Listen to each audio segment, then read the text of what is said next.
Two Nations Under Ted, a Ted Lasso podcast, is a Boink Studios production. And now, on with the show.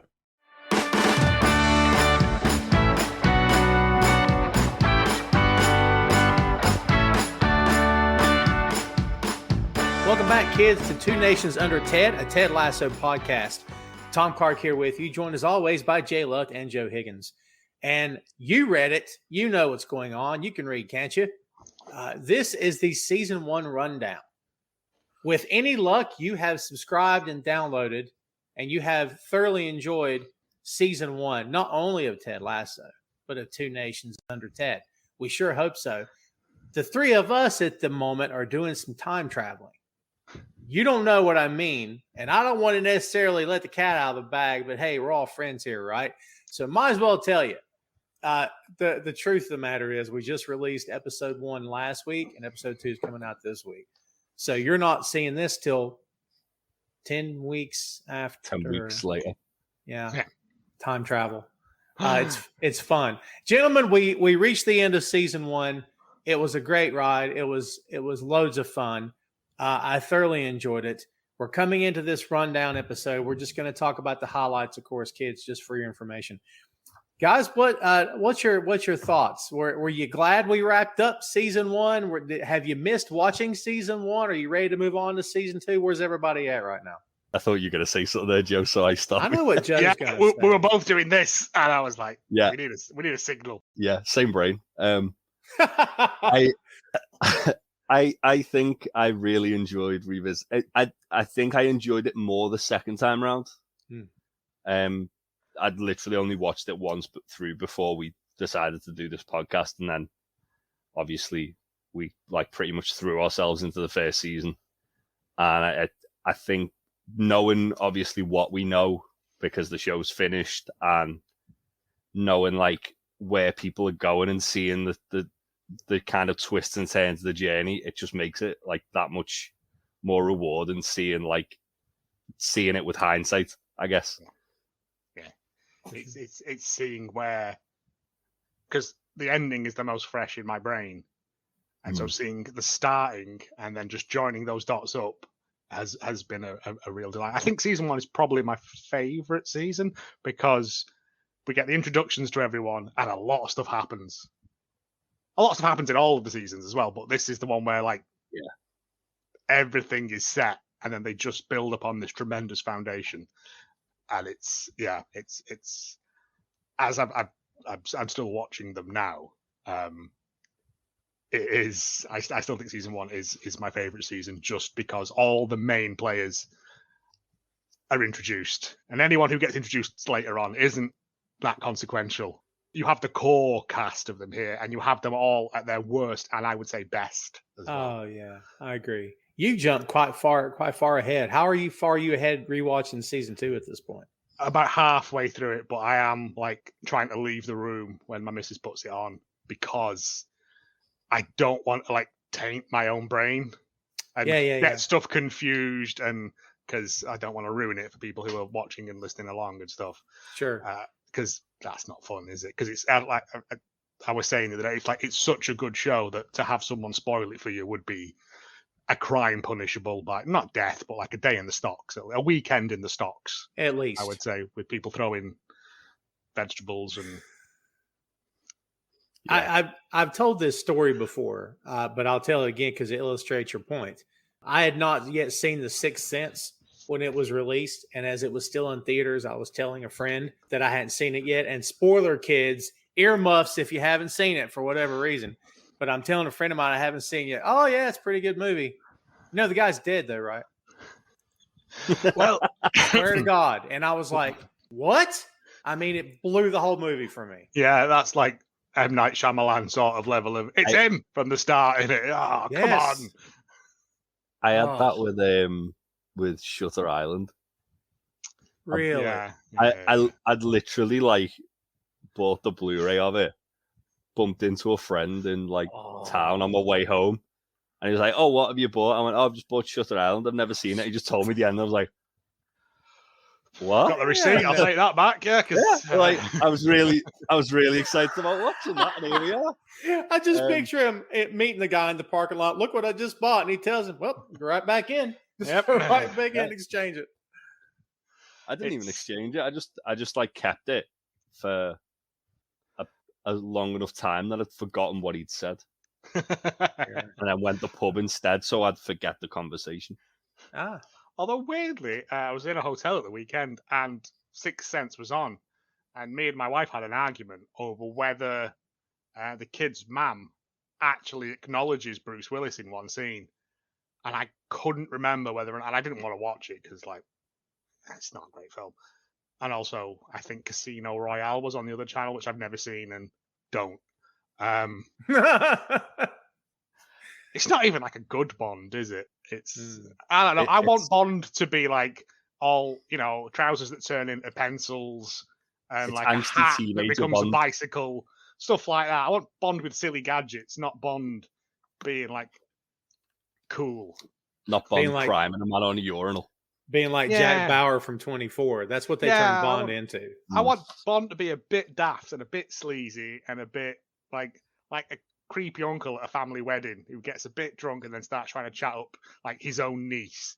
That sort of level of creepy. You want like Roger Moore creepy. Roger Moore was like, my I liked Bond. Bronholm. Bronholm was good because he was like 90s sort of weirdness with it. But nah, your man Daniel Craig isn't very good in them. The only good Daniel Craig one I think is Skyfall. Because it's just a very good story. And it's very clever. But that's only good because Javier Bardem's in it. I was going to say, an hour of this is just them playing poker. You could have put Lazenby in Skyfall and it still would have been good. And Lazenby was the drizzling shit. Yeah. The Welsh Bond, yeah. He was Australian, wasn't he? Was he? Was that Timothy Dalton? No, it's God, we're getting way off topic. Alan Partridge, isn't it? Not the Welsh ones. He didn't play it as Welsh though. I'm not Bond. Jones the Bond. Yeah. Hey, look, I'll put a button on this, and I will hold to this that instead of Daniel Craig, it should have been Idris Elba. And if he were to get the part now, that's great. But Idris Elba's 71 now. He's not really. But like at this point, I'm like, if you're doing math, kids, it's a physical role, especially if they write it the way it's been played the past several years. Is he up for it? Can he sign on for 5 movies? I don't know. 10 years ago, yes. Idris Elba's still in incredible shape. He is. That's fair. But we're all getting older. I just wonder, is there going to be a point where it wouldn't make sense to sign him, even though they should have done it to begin with? Also, I don't think I could have Idris Elba as Bond purely for the fact that I'd just see him as Luther and wait for him to like see him as the guy from Hobbs and Shaw. Yeah, the robot. I just wait for him to go off the rails and like start like battering someone and then getting told they're going to take his badge if he doesn't calm down. I would just expect for him to go open the Rainbow Bridge for Thor at any moment. That'd be what I'd be waiting on. Let me just check something because I'm fairly sure I have an ongoing bet that has been on my bet sheet for a very long time now. And I think it was for Benedict Cumberbatch to be the next James Bond. I put it on in like 2014 and I don't remember doing it. And I'm like, can I have my tenner back? And they're like, nope, it's a bet. It might happen. And I was like, it ain't going to happen. Dude, take the bet off. Just take the tenner and give it to some daft kids or whatever. Hey, look, if that were to happen, this man would have played Sherlock Holmes, Doctor Strange, and James Bond in one lifetime. That is 3 icons. 3 icons. So it ain't happening. But they keep saying Tom Hardy or Tom Hiddleston are the two that are like the favourites to do next, aren't they? If they're going to make him, if you're going to make him like a more rugged, no, Tom Hardy's too. Tom Hiddleston, yes. Tom Hardy, no. Hiddleston, actually, Hardy, no. Tom Hardy would be a better villain. Yes. Yeah. Give him a scar. Basically, make him just what Sean Bean was in Goldeneye. But like, I'm down for a bit more sinister. Yes. See, kids, you tune in for Ted Lasso and you get so much other stuff. This is indeed a bonus episode. This one, I was going to say, this one is like just a bonus episode of. It's like a bit of fun. It's like a peek behind the curtain of like before and after when we record. We're just talking about shit. it's a break for you. You Trust me. Like, if you want, you can skip this one, but I wouldn't because there's going to be stuff. No, because we're awesome. Are you kidding? No. But yeah, because I downloaded episode 1 and 2 because we go back to back. Just again, pulling back the curtain. And in order to divide it up, I'm trying to find the marker, and we talked so much in between, and I'm like, oh, I can't find where it's at. So yeah. Anyway. Tom Hardy needs to pull his finger out and do another Mad Max. That's what he needs to do. Lazy bastard. Yeah, it's all his fault that there's not been another Mad Max. He needs to. I think it is his fault. Doing films with Christopher Nolan. Yeah, he's to pack that in right away. Stop doing your arty Christopher Nolan. Stop being Venom. Stop. Listen. No, I like the Venom film. Joe, for God's sake, take an aspirin, go to bed. Listen, the Venom movies have got to stop. It is a nightmare. It is freaking terrible. I really like them because they're kind of dumb. I haven't watched the second one, to be fair. I thought the first one was really dumb. I think it's on... the first one is dumb. The second one's better because you've got Woody Allen. Woody Allen. Yeah, that's a much different film. The would-be carnage if Woody Allen was in it in this day and age. Fucking hell. Mia Farrow is the only thing that can stop him. Yeah. Mia Farrow is Gwen Stacy. I don't know. Oh my God. Oh. No, they're dumb. But as we've just said about the Jeff Jarrett Texas Chainsaw Massacre, sometimes you can have a bit of dumb as a treat. That's true. Yeah. I do like a bit of silly as a treat. Yeah, just as a treat. That's why there's silly, but then there's asinine. No, you've got to bear in mind, Tom Hardy is playing both roles in that film. He's acting against himself for a lot of it. He gets into a tank of water. He's gross all the way through it. He looks like absolute me, right? All the way through it, right? He just looks clammy all the way through. He looks, like me now because it's 24 degrees here. It's stupidly hot. Yeah. I just put my shorts on. I just rolled my trousers up like a true British man. I'll wrap all this up with this. I need. No, it's fine. Right, let's get back to Ted Lasso. Sorry. Yeah. I need Sony and Marvel to figure this out. I don't know how many more years Sony has a chokehold on because of the Spider-Man game, and they have a chokehold on Venom and Kraven. We're all anxious to see that. Yeah. Ha. Oh, and we'll see. I don't know. I just don't know what we're doing. I'd rather wrap a wet flannel around my scrotum. That's very visual, but yeah, it's no, I can't disagree. But and on that, what a great segue, scrotum, and we'll go into Ted Lasso season 1. Brilliant. You know what rhymes with scrotum? Season 1. You rearrange the letters, it spells. It's a what is it? An acronym? What is that? What yes. Yeah. No. Anagram. Anagram. If it was an acronym, it would be Season Cool of Ted. I've lost it. No. Yeah. Yeah. It's like Scuba or TARDIS or Just cut all this out. Let's start again. Again, this is what we look like at the end of a show or at the end of 2 shows back to back. I'm telling you. This is the earliest we've ever started, and I can see why we don't start this. Well, I'm just saying. So, season 1, kids, had 10 episodes. The first episode of season 1 initially aired on August 14th, 2020. I don't know if we ever came to tell the audience out there watching and or listening that it was anniversary time. And the last episode, season 10, airs September 25th, 2020. So again, Apple TV, if you haven't subscribed, it's like $7 over here a month. That's it. It's nothing for Apple TV. So I think with a lot of UK phone networks and stuff, you get like 6 months free or whatever. Yeah. I get it with my phone, Yeah, so get it, watch it. Watch like the Beastie Boys documentary that's on there. That's pretty good. It's good. That is very good. Yeah, there's a couple of other good documentaries and stuff on there, but the rest of it isn't really great. Strange Planet is very good. I keep banging on about, but that's just me. Severance. Severance is a bit wishy-washy, but it's fucking awesome. You hear that, Apple TV? Throw some money at your boys here because we're giving you free promotion. Yeah. You can't beat that. They've got the MLS on there now as well. Next season. Interesting. Yeah. What's that? Major League Soccer. Yeah. Oh, okay. It's football, but American. I thought it was a disease, and I was like, why are they showing people with a disease on television? That's close. That's ALS. MS. It's you got to keep the energy up. Yeah. Yeah. That was crazy. I was going to say it. You know that league that Roy absolutely hates. That he talks about. Oh no, I know him. I've watched Bend It Like Beckham. Yeah. Yeah. He said, "I'll be a star over there." Let's be honest. Yeah. He would. He would. He'd be what they call what's it? I think it's a designated player, designated signing. They call it. Where they're allowed, because they've got a salary cap, they're allowed 3 players that break the salary cap or don't count towards it, which keeps it sensible, unlike English football, which is losing its fucking mind at the moment.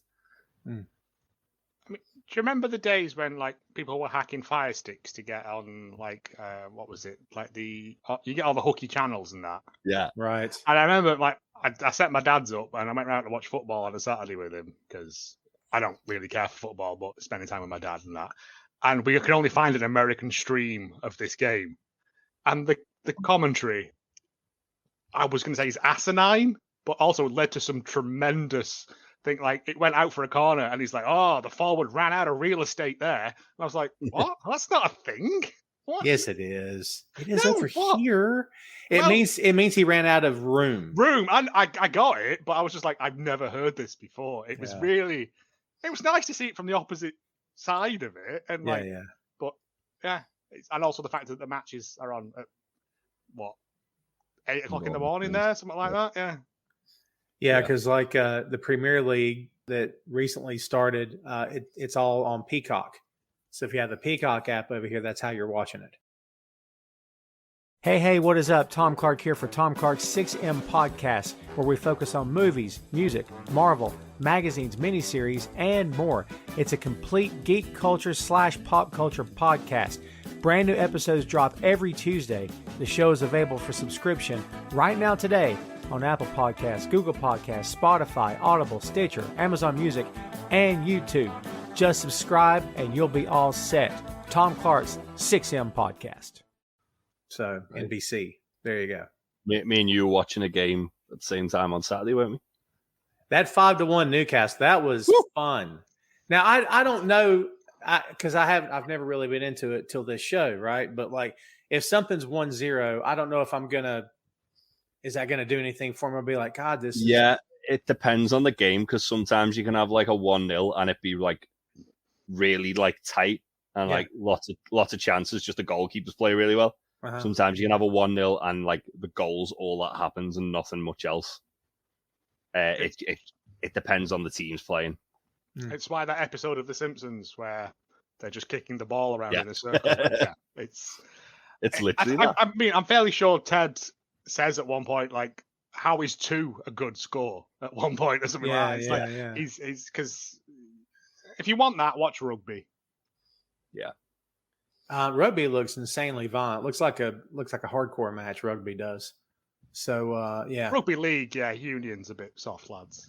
Yeah, Well, boys. For season 1, because I've got the episode to my left on one of my screens here. Is I think that's episode 8 or 9 when Rebecca reveals her master plan to Ted. I think 9. Yeah, I believe this season 1 is all about Rebecca. I think season 1 is Rebecca's story. We get the benefit of meeting everyone, as you said, Joe, and getting everyone's backstory and seeing where they are and getting glimpses of where they could be. But season 1 for me is all about Rebecca. Oh, yeah, it's her redemption arc. Yeah. Yes, for sure. It feels like there's one of them like every season, isn't it? Yes. Because like you've got obviously Rebecca in season 1. Mm-hmm.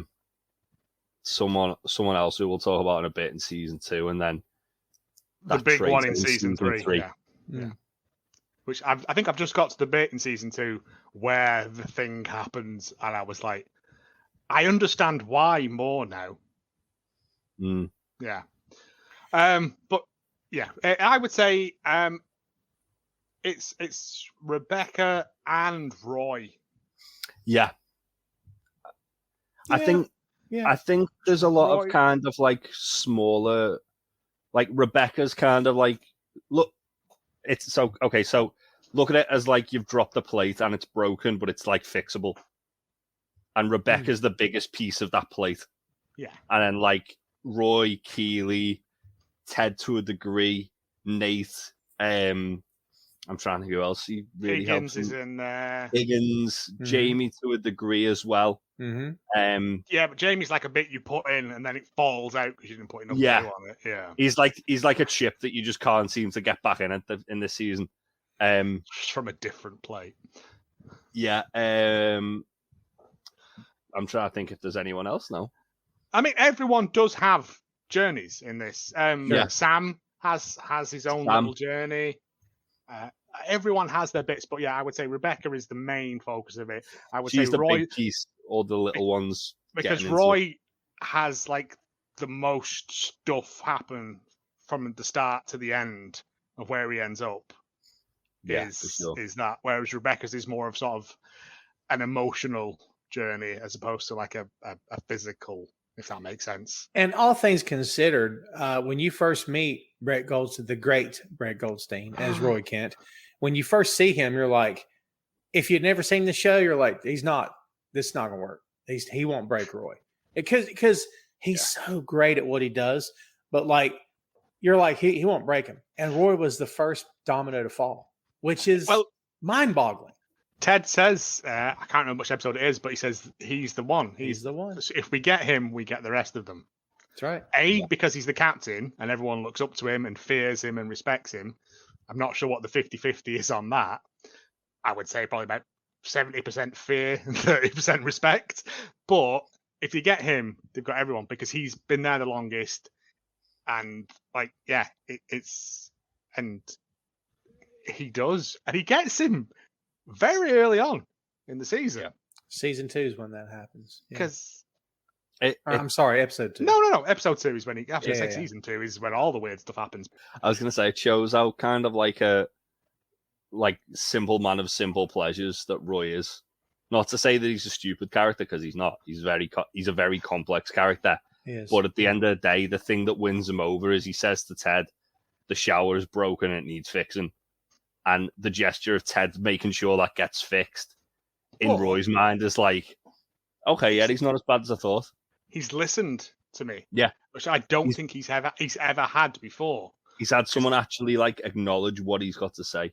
It's a small thing that you can get fixed. And yet he's been doing this for, I think, was it 20 years? He's been a Premier League player. And I'm assuming he's just been under managers who've just gone, go out and do your stuff, Roy. Like, no one's ever sat down and gone, what do you want for the future? What are your hopes, dreams, ambitions, loves? You know, and just treated him as an actual human being as opposed to a football machine. And you get the feeling that he's played for coaches before who either rule with an iron fist or who call all the shots, and you can't hear yourself talk because the coach won't stop talking. And so Roy's never had to be a locker room leader. But with Ted coming in from an American perspective of being in locker rooms in this country, it's like your kids. If you have two kids that won't stop fighting with each other, you can keep calling them down all day, but they have to find a way to get along. They have to find a way to coexist without killing each other. And if you do nothing but berate them constantly, they're just going to be waiting for your direction. So they have to figure this out. Yeah. Yes, absolutely. Which he does between Roy and Jamie. Like, is it episode 6? Episode 6 was the haunted changing room, therapy room. I feel like 6. I've got, I think it's 6. Episode 6 is 2 aces. So yes, that's when we see Danny Rojas. That's where we get the sort of like truce between Roy and Jamie. Well, they do it a little bit earlier as well. I know what I was getting confused with now. On episode 4, when they're at the gala. Yeah, and they sit at the bar and they have the table and they have the drink together. And it feels like, obviously Roy's like sees a lot of himself in Jamie when he was younger, and he says that. And it feels like a real turning point in their relationship. But then obviously as soon as they're back on the field, Jamie's back to being a prick. Jamie, yeah. And episode 4 is for the children, where the gala happens. So yeah, that's for the children. Dude, guys, think about this. By episode 4, we get For the Children, and episode 4 is a great episode, and it's number 4. It's not 8 or 9. It's number 4. Like, if you don't know by number 4 that you're into an amazing show, you'll never know, because episode 4 happens. You're like, my God, this show's incredible. Although I think when we record it, I think of season 1, episode 4 is the lowest ranked one on IMDb. Yeah, because we were talking about that, and we were like, also, because yeah, I think collectively we said it was our favorite. Yeah, I think so. I'm fairly sure I say that every episode we do. Well, that's fair too. I think I don't know. I've got a really big soft spot for episode 3, which is the one where it's Trent shadowing Ted for the day. Yeah. I think that's like just a really good episode. Like, it could be a self-contained one if this was like a sitcom, or not a sitcom, because I suppose it is in a way. No, there's just like all of them. It's like Make Rebecca Great Again, where they go to Liverpool.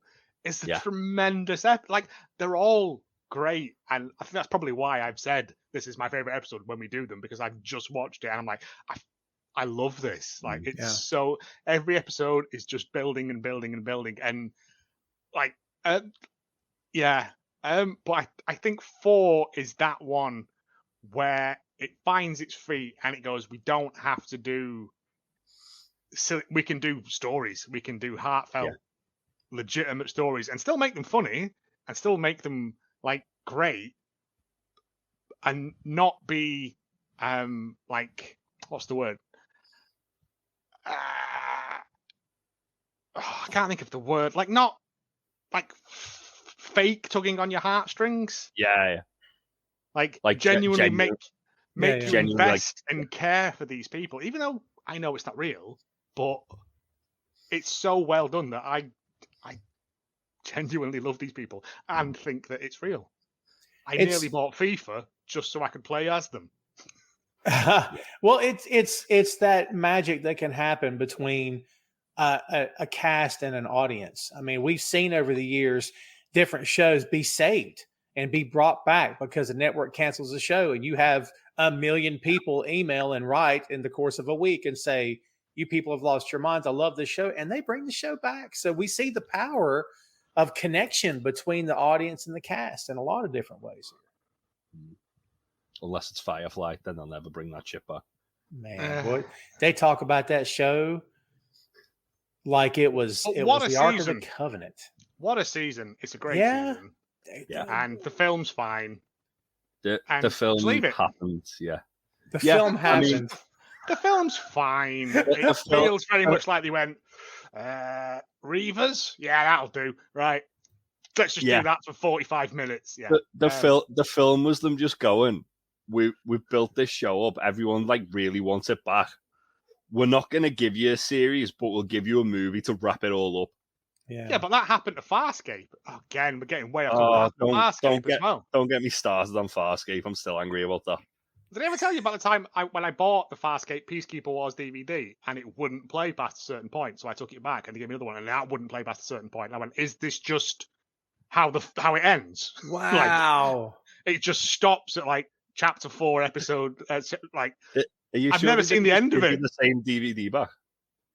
Oh no, I was, unless they went and shrink wrapped it and gave me back again, which seems a bit out of place for HMV. From someone who used to work in game, that does happen. Oh, crazy. Well, or did. I've never seen. I don't know how. I don't know whether Crichton gets home or whatever. I've never found out, and I've too far gone to care now. Yeah, I've got, I think, episode 9 playing right now, by the way, and it's the scene with Ted and Beard at the bar when Beard slams the table because he's talking about, he says, I understood the mission when we were back in the States, but those were kids and these are men. These are professionals. It has repercussions. Yes, so many great moments. So many, like you said, we've said since the beginning of this series, man, that seeds are planted. And by the last episode of season 3, we have an orchard, just trees everywhere from all the seeds that have been planted, man. It's crazy. All of them with little blossoms of fruit on them. And yeah, it's some of the trees in there are older, like Rebecca's arc harvests fruit very early on, but then it has a weird reblossom in season 3, and we get some more stuff. But all of the rest of it is young seedlings at this point. So let me ask you this, Jay. I'll hit you first here. Do you have any of the characters here that surprised you the most with their arc in just season 1? Any of them that did you expect that they would get to that point by the last episode, or were you pleasantly surprised, or anything for you? I think Rebecca's the big one because not that I didn't think she had any redeemable features, because I thought you could clearly see she was a good person who was just very much like going through a lot of pain with a divorce, and unfortunately was acting the complete wrong way about it because she didn't have a support system or didn't think she had a support system. I genuinely forgot how dislikable she is in the first couple of episodes. Even later on, this whenever she's horrible to Higgins, it's Jesus Christ, these people all want her to be happy. That's all they want. Yeah. But I get it. Her being horrible at Higgins, you get it, but also let people in. Yeah, but also especially that's what Ted does. Ted comes in and literally kicks the doors in, in a non-violent way, just by throwing biscuits at the door. He manages to prise them open, and that's what she needs. But those first sort of 3 episodes of season 1. It's Rebecca at her worst, and then when she makes friends, that bit where she sort of makes friends with Keely, when Keely's commenting on her breasts in that picture, and you see the mask again. You see the mask drop for a second, and she's she wants nothing from me other than just my friendship. That's it, and then it comes back up again. It's just these moments of weakness. Every time Ted does bits with her. As it goes on and on, the bits get longer and longer before she goes, Ted, I have to stop this, and walks off. But they get longer as it goes on. And then I think after the Liverpool bit, that's where they're kind of fully sort of synced up, but then Keely finds out. And I was going to say the thing for me, which was I genuinely thought, all right, the first time I saw it, all right, there's no saving her here, is after the pub with the darts, where Ted embarrasses Rupert, and she's gushing to Higgins about how great it was. Ted embarrassed Rupert, and then Higgins says something about the club, and she just goes straight away back to vindictive. Same, Rebecca. Yeah. And I was maybe there's no maybe she's just gonna be the antagonist for the entire series. Obviously, then straight after that, where Higgins quits and stands up to her, and then Keely comes in and confronts her. That's when we realize, okay, she was it was almost as if she was going a little bit too close to the dark side, and Keely's that arm that just grabbed her and pulled her away from it. It's making her accountable for her actions. It's the flying too close to the sun. Yeah, she gets. But it's the weird thing when that happens. She yells at Higgins, and Higgins quits, and there's a knock at the door. And she's I knew you'd come crawling back. And it's Keely. And you see her shrink back and become this little afraid girl again. And that's when I think that's when the full switch of her going, these people only want, Keely only wanted my friendship. She wanted nothing from me. She wasn't using me in any way. She wasn't trying to leech off me or use me to boost her own profile. She just wanted to be my friend, and I've betrayed her. But that's the thing as well, with the whole kind of hell hath no fury, a woman scorn thing. Yeah. Is that Rebecca literally is leaving a trail of bodies, and she doesn't care who's in who's in who's in the crossfire. She just wants to destroy the thing that Rupert loves the most, and it doesn't matter who she hurts, whether it's her friends, whether it's people who genuinely want her to be happy and want her to be able to move forward from this. She just wants to destroy the club. So it takes Keely pointing out to Rebecca that like, because remember as well, and for the children, Rebecca says to Keely about accountability. Accountability. And footballers aren't accountable. You need someone who's going to be accountable. And that's when Keely sees that in Roy, doesn't see it in Jamie anymore, but also then makes Rebecca have to be accountable. Yeah. And I think that would be in the Sesame Street sort of word of the day. Season 1 is accountability. I like to think we said like the main character of this series is Rebecca. I like to think the underarching theme is accountability and being accountable for your actions and how they can affect other people. Well, that is all of episode 9, isn't it? It's Keely going, if you don't tell Ted, then I'll tell him. And how much worse is that going to be? And she tries to play it off. And she's like, oh, it's fine. Like, we're still friends. And she's like, no, we're not friends. Yeah. Until you tell Ted what you've done, then we can go back to being mates. But until you are accountable for your actions, which you told me about in those toilets. Right? In episode 4. And also... oh my God. Like, it's literally, she's buttered her own bread. Yeah. And now has to eat it. Like, she's made her own bed and has to lie in it. Like, she's become her own, like, cure. And when Rebecca tells her about accountability in episode 4, she's talking about Jamie messing around on her and seeing someone else. Join the Untitled Wrestling Podcast for all the latest pro wrestling news from around the world. Want to dive deeper? Interviews, fantasy booking, roundtable discussions, quizzes, video game streaming, watch-alongs, and a lot more can all be found on YouTube and wherever podcasts are available. You can also find the show on social media, Facebook, Instagram, and YouTube at Untitled Wrestling Podcast, and Twitter, Twitch, and Discord at Untitled Rest Pod. Follow, subscribe, and download today. But she doesn't, like, as the audience, we're sitting there going, accountability, Rebecca, let's talk about that. What are you doing to this team and what are you doing to Ted? But she's so far gone, she doesn't see that yet until she sees what it does to Keely. Or she just sees Keely as, like, a piece of fluff. And she's just like, you know, they'll never be accountable for their actions. You need to move on and find stuff. Because Keely's always probably hung around the grounds and, like, with Jamie, and she's a good-looking lass and she's a glamour model and that. So she probably, I don't know. I think up until that point, she probably didn't see Keely as more than that. But I think as soon as Keely kind of starts, like, breaking down the barriers a bit with her, and again, like, as we've said, Rebecca doesn't really have a support system to deal with this. She has no friends. Yeah. And she then has obviously, nobody. Obviously, like, Sassy comes back into her life, and Keely, like, starts becoming a good friend to her, and Ted and Higgins are both there for her as well, as much as she kind of begrudges it. And it takes her to kind of, like, let her guard down with Keely to then all the kind of bricks fall.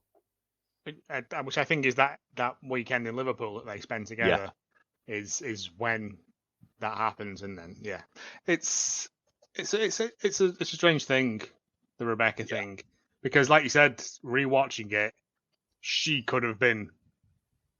But it's episode 4 when we meet Rupert for the first time. Yeah, and then like, we go, that's the she's true that villain of she the is. piece. I can see why you are the way you are now, because he is a piece of shit. Although one thing that I only thought about when we were, like, kind of, like, when I'm just been flicking through my notes before we started this. So in the Liverpool one, she's the person who kind of, like, helps Ted out when he's having the panic attack. She, at that point, she's the only person who really knows about that. Like, not even Beard and, like, Ted's Inner Circle know about that. Only Rebecca. And she's still trying to destroy him. That's pretty messed up. Listen, you're 100% right. However, you know what she could have done? She could have went to the press anonymously and said that the coach of AFC Richmond is having panic attacks, that That's true. You know what I mean? That someone spotted him outside the club and could have completely, but you wonder, did she not do that because in that moment, it didn't matter what her agenda was. All that mattered was she saw herself in him and knew a panic attack when she sees it, because she's had several, more than likely, because of, you know, the villain of the show. But yeah, there's such a duality to her character in this season. But also before that, we get the big conversation between her and Sassy about Rupert put you in a tower, but you didn't let anyone visit, or whatever the line. I can't remember what the line is. Rupert went up to his ivory tower, but you followed him up the steps. Yeah. Which is a fantastic line. And I think that's where she's gone, oh crap, people do actually care. I think a lot of that, and then when she sings the song and everyone's cheering, they're all having a good time, she's like, they accept me as part of this. I am part of this. Mm-hmm. Like, whether I am the boss or not, like, it's still, I don't want to use the word family because that's Fast and Furious has ruined that. But I think it's the first time she feels accepted. And with the Ted, she could, if she had gone to the press and gone, then she would have been like the ultimate villain. Yeah. But she doesn't. She still. I think at that point she still wants Richmond to fail, though, doesn't she? She does. Yeah. But I suppose in a way, like thinking about it, like when you've said that, she tried to get Trent to like write a smear article on Ted, and he didn't. She tried to get the pictures of Ted and Keeley published, and it didn't work. Maybe she's just thought, oh yeah, the press isn't the way to handle it. If I want something done right, I'll do it myself. Yeah. So, Joe, same answer for you. Rebecca, in other words, the character that you didn't think would maybe have the arc that they had in season 1, or do you have somebody else? Roy's arc is an interesting one. From, surly, grumpy, coming to the end of his career player, but won't let it go. And then by the end of it, we've seen that he's a soft touch. Like, it's all bravado. We find out that he's had a horrible life. Like, just the most traumatic upbringing ever. And then, but he sees that Ted genuinely cares about what he does. And this harkens back to what I was saying earlier about I don't think he's ever had that. I think he's had managers and coaches and stuff who have just yelled at him for years and be like, run faster, kick the ball better. I don't know what managers do. I don't know.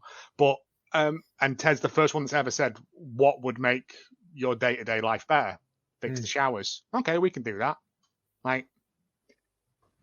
And that's where Roy starts off as this curmudgeon and ends up as like a grumpy uncle. Like it's a lovely sort of thing that happens to Roy, and it only gets better as it goes on. My other one is Nate. From Nate being like the whipping boy who's bullied to actually being a member of the training staff at the end of the season is a great. But the thing is, Nate kind of has weird peaks and troughs. Like, he's still Nate. He's still afraid of everyone. But is it the Liverpool match where don't say it don't read it from the paper, say it from your heart. Yeah. And he just beasts Roy, and then Roy rips that bench up and they go out and smash it. Like that's Ted giving Nate agency. That's him giving him power. And like, by the end of the season, we get a little bit more of that, but Nate is still like when he won't bench Roy and Beard runs off and hides. Like, Beard runs off down the end of the pitch and won't talk to him. And Nate just literally like won't even admit it. But then afterwards, it's like, I'm so sorry for running away. Like, he's still afraid that these people are going to like hurt him and betray him in some way. And I think I think that's probably why I like the first season so much, because Nate goes from being the whipping boy to being accepted. Like, when he gets that whistle, the team lift him up and cheer him and applaud him. And at the start of the season, they were hitting him with towels and calling him like a knobhead. And that's the power of Ted that's happened there. They've given someone who cares, like with Higgins, like they've given him the power to be his own destiny. Oh, that sounds so lame. But no, it's true. I was going to say, with like a team though, like to truly work as a team, you've got to have that kind of sense of like community amongst yourselves. And that's what Ted's trying to, like, when you were saying about you didn't want to say family, I was thinking, well, it's more like a community anyway, because it's people who kind of can come in and out of that community, and it's not like people who you kind of stuck with. It's people who you kind of can welcome in and, if need to, remove from it. A weird sidebar, but Jay, you've worked in bars, haven't you? Yeah. Right? Do you not find that the people you worked in bars with, you form weird bonds of friendship with that are unbreakable? Yes. But I work in an office now. I couldn't give a shit if they caught fire. Right? Yeah. But like, by the way, if you're watching this show and you work with Joe, he's just kidding. there's like 3 of you I like. The rest of you can go to hell. And you get to guess who's who. Yeah, I know, that's the game, isn't it? You know who you are.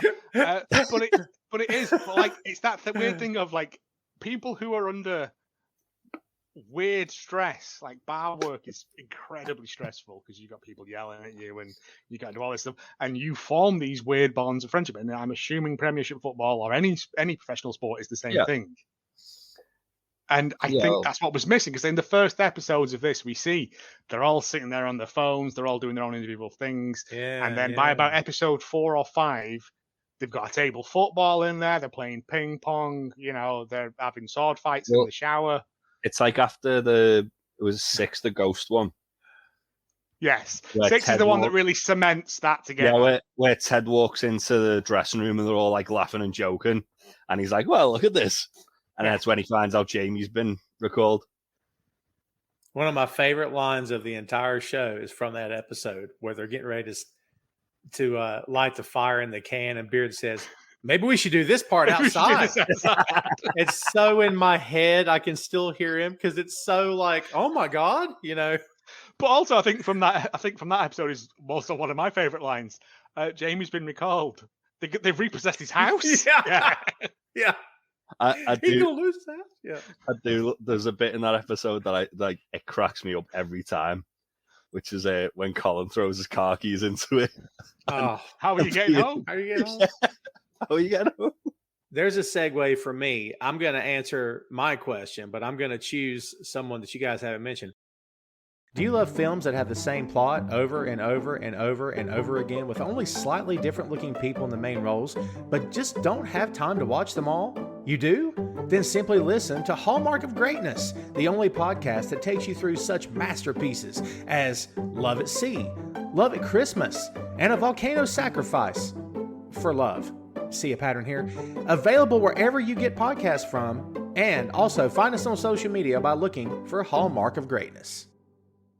It's the combo of Colin and Isaac. I could not have imagined. I mean, Colin, we don't know what it lies ahead for him till later.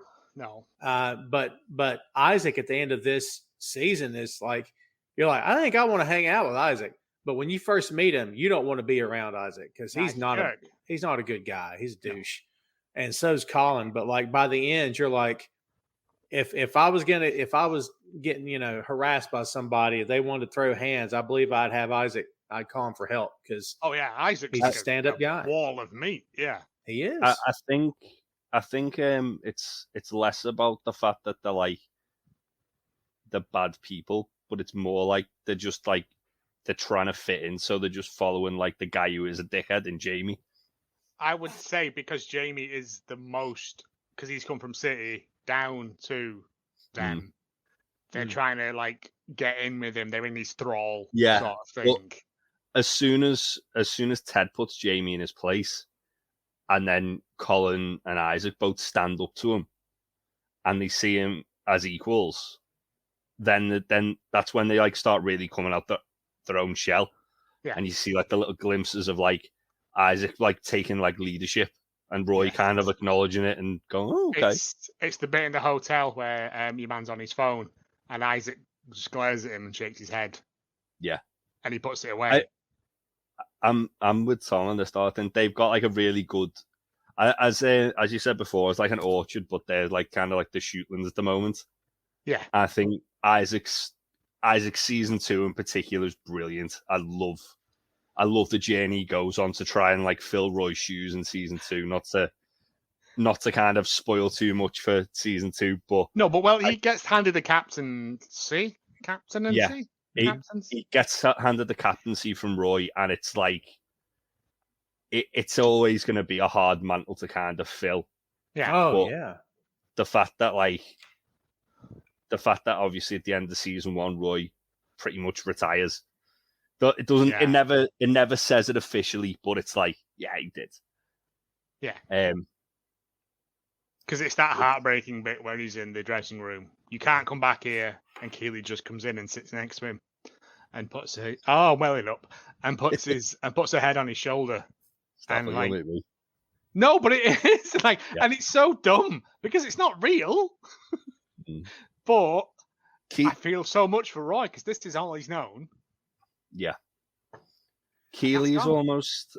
I said it in which episode Keely is was the it? catalyst for all of this, I would say. There's an episode in Ted, particular, and then Keely orbits around him doing stuff.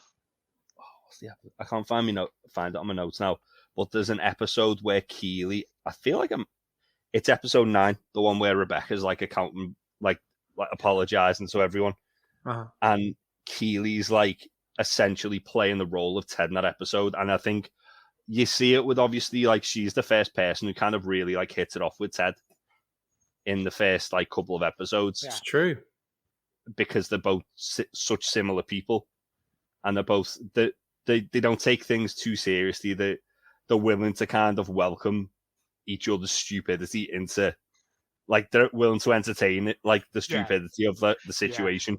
We get like Keely's stupidity when she's talking to Roy.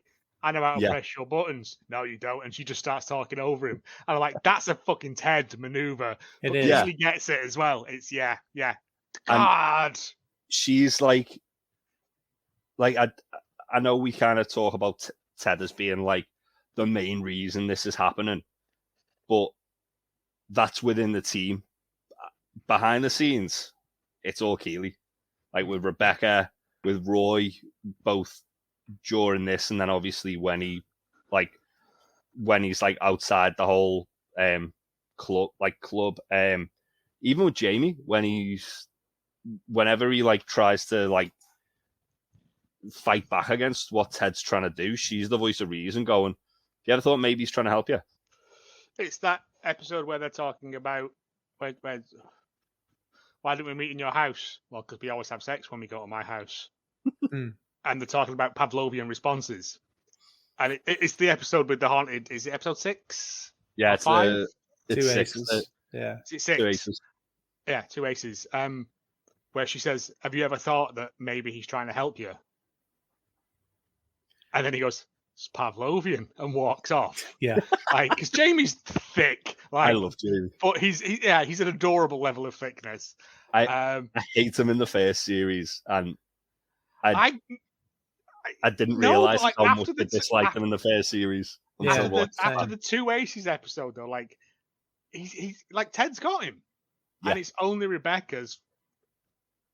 Yeah, like Rebecca's warpath that stops Jamie from like ascending to what he could be. But again, in the last episode, we see it's just a defense mechanism. Yeah. Because of the way his dad treats him. And Jamie acts like an arrogant prick because it hides the fact that realistically he's a scared little boy who's in a man's world. And he's getting to a point where he's gone from City, which is basically like an ocean, to going to Richmond where he's a whale in a puddle. Yeah. I hate that scene as well. I think I said it at the time. It's so upsetting. I went back and rewatched it, and just when that boot hits the wall. Oh, It's not even that. It's when he looks up and looks at Ted, and then Ted just goes like, and I reckon in Ted's head he's like, "Do I step in?" Yeah, well, I think that obviously that's why Ted gets Beard to give him the note. Yeah, but it's just the fact that like he looks and I think it's one of those with Ted where like Jamie's not his player anymore, so he doesn't want to step in and overstep the boundary of it because it's just an awful scene. And also, like Jamie Tartt's dad, like if your son is that talented and stuff, for you to yell at him is, but there as we find out, like well, as we know in Jamie Tartt's dad is an absolute waster of a human being anyway. He is. Yeah.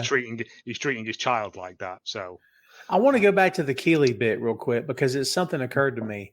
If Ted doesn't come to this team, do some of the same things still happen because of Keeley? No. Nothing happens because nothing happens. If they'd have kept what's he called? Oh, Johnny testicle trousers. Johnny Raisins. Yeah. Carl Plums. What's he? I can't remember the guy's name. I can't remember his name. The guy that gets like he ends up. He's a great reoccurring character though because he's a pundit, isn't he? Later on, if they'd kept him on, or they'd have just got any of the other like interim Premiership managers, they'd have just do what they always do: keep the boat steady. If the team goes down, they'll get a 50 million golden handshake. They'll get someone else in. Like, I don't know much about football, but I know that like it's well bent in that respect. George Cartrick, played by Bill Fellows. He's called George Cartridge, did you say? George Cartrick. Cartrick. Sorry, I said Cartridge. I was like, George Cartridge is a tremendous name.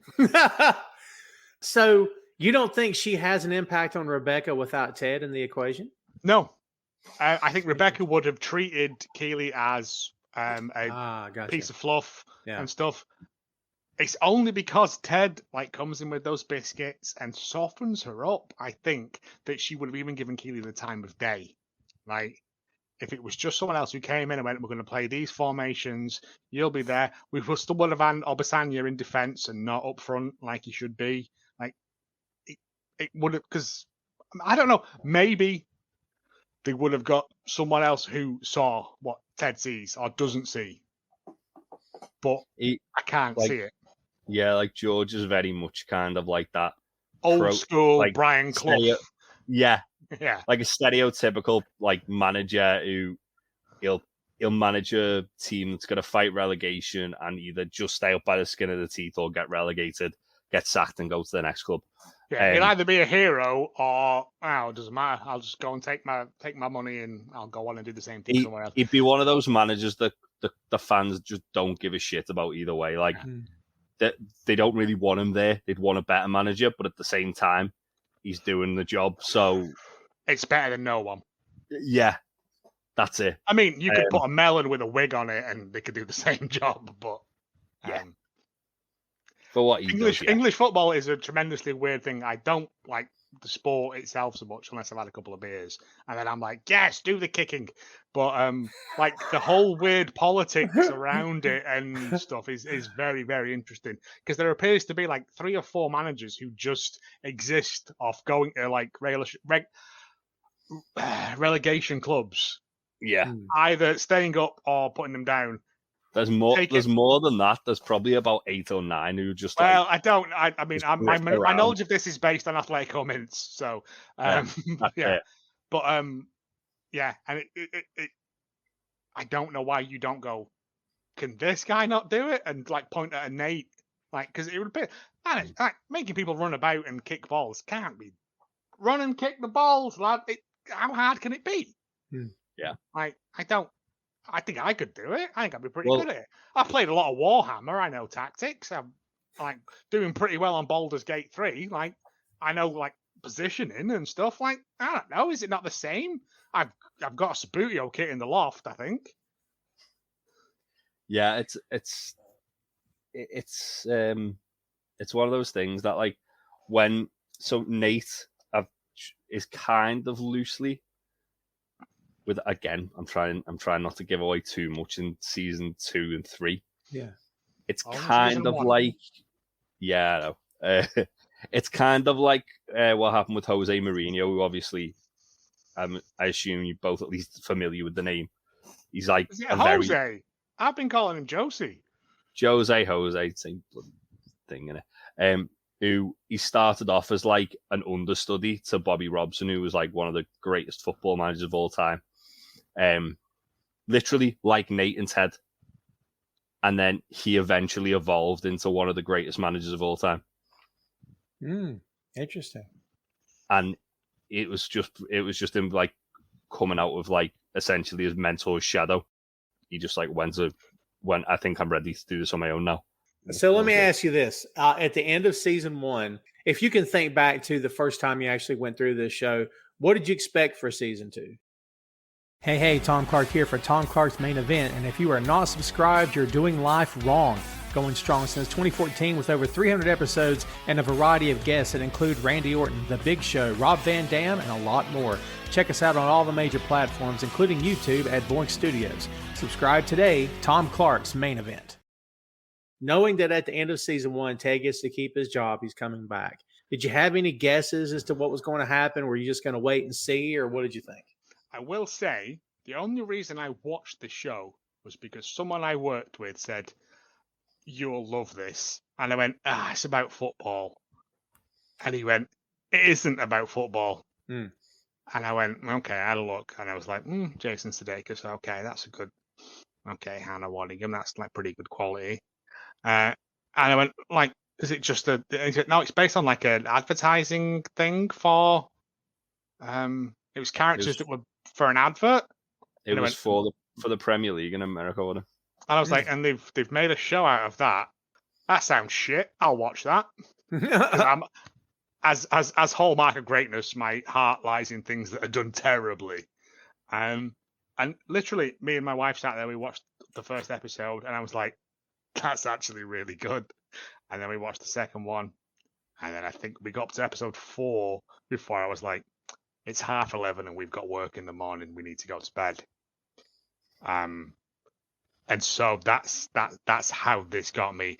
At the end of this, again, I really like the end of it where Ted comes in and he's written his resignation on the back of a takeout menu. But I've signed it and it's in an envelope, so it's legit. Yeah. But again, it's that thing of this is the moment where, yeah, right, he's got Roy, that's fine. Roy's not a player anymore because Roy's retired. But he's got Rebecca. And Rebecca wants to fight. Rebecca has gone from destroying the club to making the club the best it's ever been with her in charge. And that's what she sees in Ted. And also Ted does a swear, which is the only time I think he ever does a swear in the first season. Yeah. Win the whole fucking thing. I think he does say shit, doesn't he, at one point? Yeah, but that's not a real swear, is it? That's like no, just like vest or gusset or discharge. Yeah. Yeah, because there's that spot where he tells Nate to get the hell out of here because he bothers him at night in the hotel. Yeah. Yes. And that is when we see. I think we see Ted is most frustrated because his hair that's is like the most unhinged Ted we see. Yeah, because his hair's all over the place. Oh, it's unfathomable. It's like flock of seagulls' hair. Yeah. That's pretty bad hair. Well, what's cool is that we get glimpses of what may be coming down the pike. We know that we like Sam, but we don't know if anything is going to happen to him. But we get very subtle teases here with Sam that pay off later. Like you said, Nate, there's very subtle teases of things that could or could not happen with Nate that pay off later. I mean, don't get that at the end of season 1. No, not necessarily with Nate, not for what you're talking about, but you feel like his story is only just beginning. Like there's yeah. He has to have something happen to him. But at the end of season 1, I just looking at it like objectively. Yeah. Now, I just thought Nate was gonna just like rise up and like possibly take Ted's job at the end of it or something. And for all the audience knows, he does. It's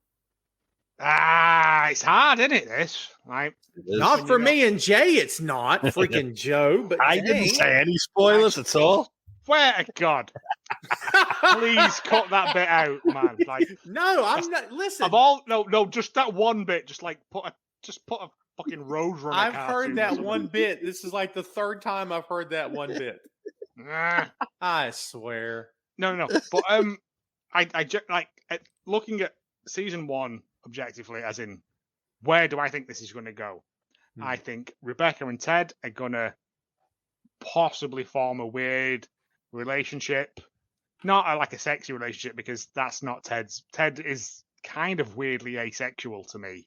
Like, possibly because his wife's weird and his kids are knobber. But but they're going to form this weird thing. But I always thought that Ted was going to be training Nate to replace him when he leaves. At this point. Well, there you go. We'll cut that off right there before you say anything else. Freaking Joe. Jay, let me throw it back to you before Joe says something else weird. Yeah. I'm looking forward to season 2. However, I'm not at the same time, because one character that I really like is going to do some stuff that I'm not thrilled to see happen again. But that's the ride, right? Because, A New Hope is a great film. Okay. Empire ends on a down note, and Jedi brings it home. So that's all the teasing I'm going to do.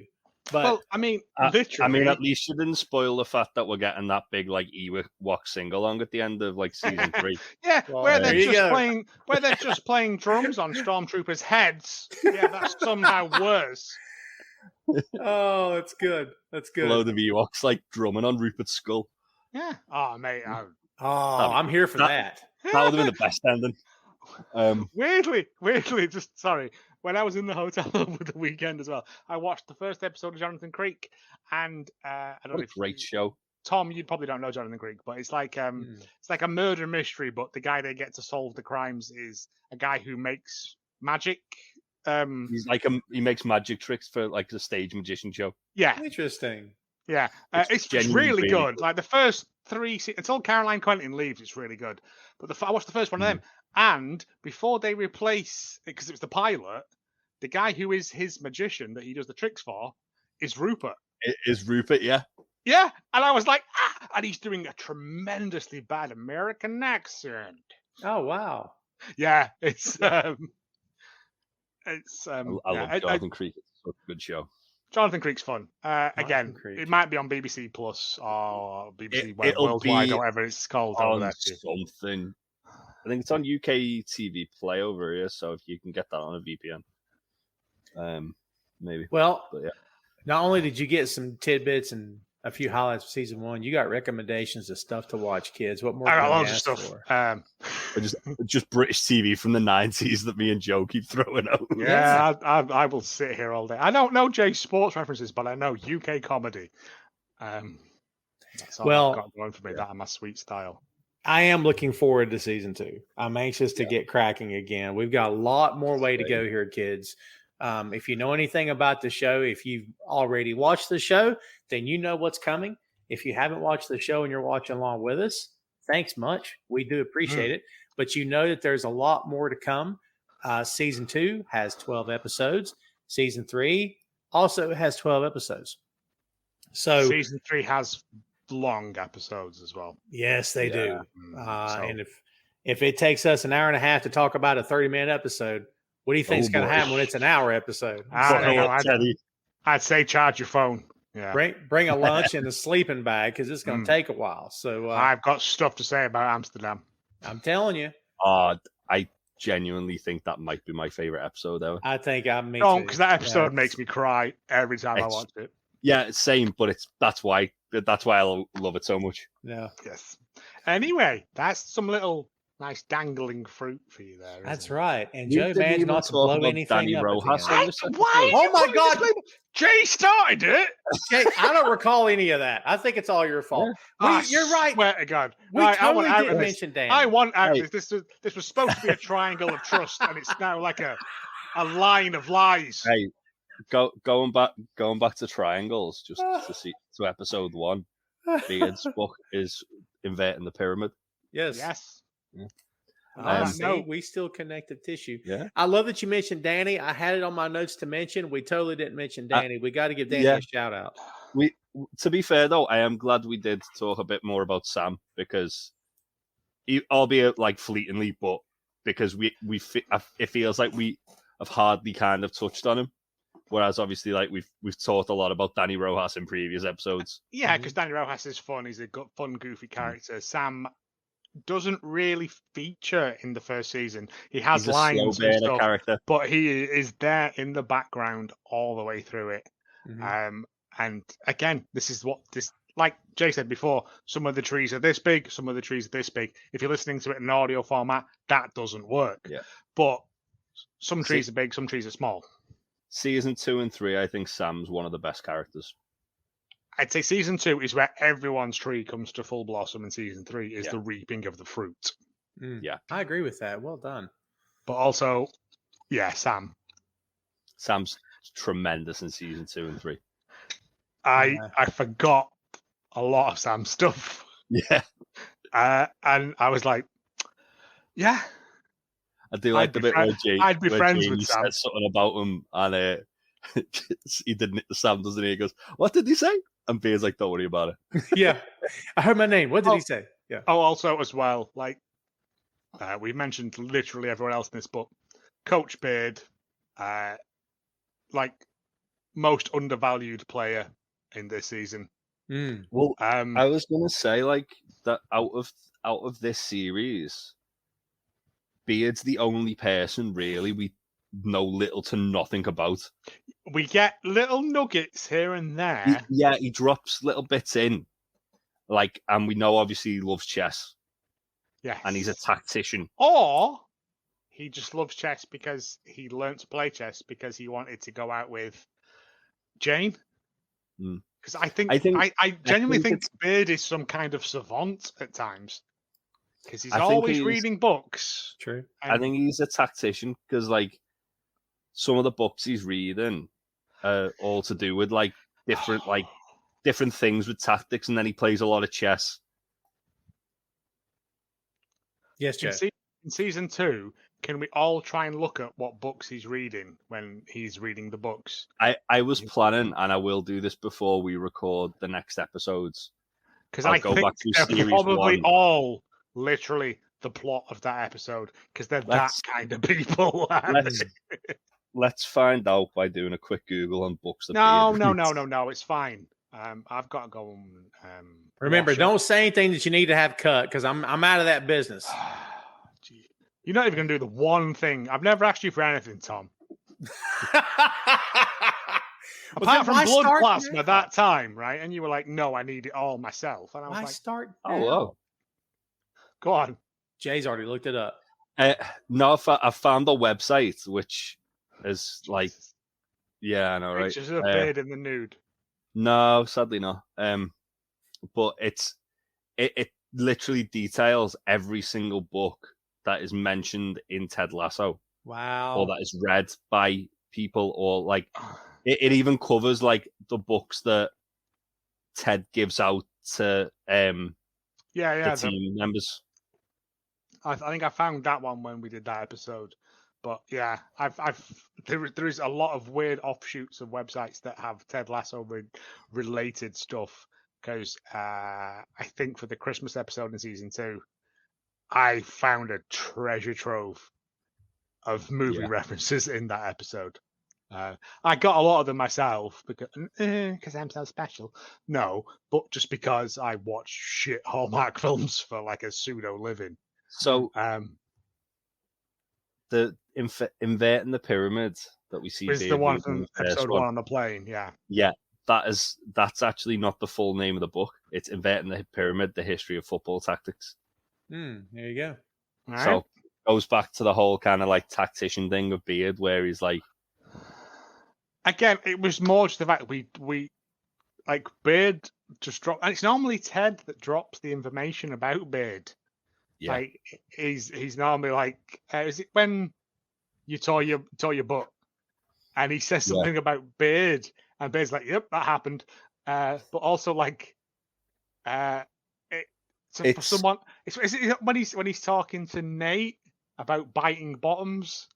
Yeah, and he's like, "No, I was paid to bite bottoms." Yeah, it's like all these little things, just like he's an enigma all the way through this first season, and it works to his advantage because you need one person who is just a ghost in the machine, like a, and yeah, he plays it very well. He does. he's Looking forward to brilliant. that episode with him. Yeah. Well, kids, there you have it. Season 1 in the books. We could keep going on and on about this show, not just because we like to talk, but because we really love talking about this stuff.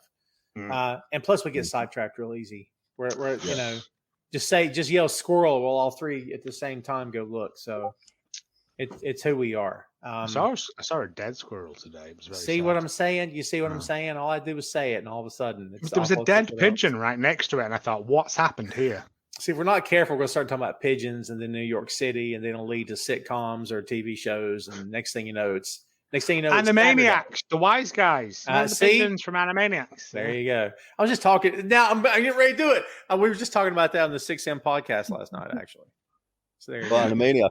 Yes, it came up. Phil mentioned it. And Phil's quoting Animaniacs line for line. I'm like, I don't recall a whole lot of that at all, dude. Oh, no. One of the characters in Animaniacs is a Scouser. Who?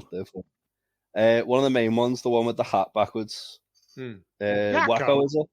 Oh, the guy who does his voice is a Scouser. No, his voice he's a Scouser. Like he talks with a Scouse accent. Ah. Does he? Yeah. I don't even know their name. Dot's the girl, but I don't know the other two. Wacko and what?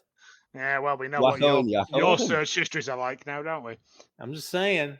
Wacko and Dot. Well, what's the other name then, smart guy? Wacko, Yakko, and Dot. Well, okay then. You know, it's like Groucho, Harpo and Chico, isn't it? And then the other two, Zeppo and Dot. Bone Dysmorphia Boy. No, you got it. It was Groucho, Harpo, Chico, Zeppo. Gummo and Zeppo. Gummo was never in any of the films. Zeppo was in the first 2 films and then left, and then was kind of replaced by... Mate, do you want to talk about the Marx Brothers? Because I will talk about the Marx Brothers. Not on this show, we're not. We're wrapping it up. All right, kids. We hope you enjoyed all the ranting and rambling. It's kind of what we do. We hope you've enjoyed. Normal service will be resumed next week. I know, right? We hope you've enjoyed season 1. Just stay tuned. Season 2 is coming your way soon. If you kept up with the episodes, we're going in order. I cannot swear that we won't skip a week, but after this episode you're listening to in season 2, but I can't swear that we will either. So just stay tuned. Remember to follow us on all of our socials. Everywhere we're located is at 2 Nations Pod.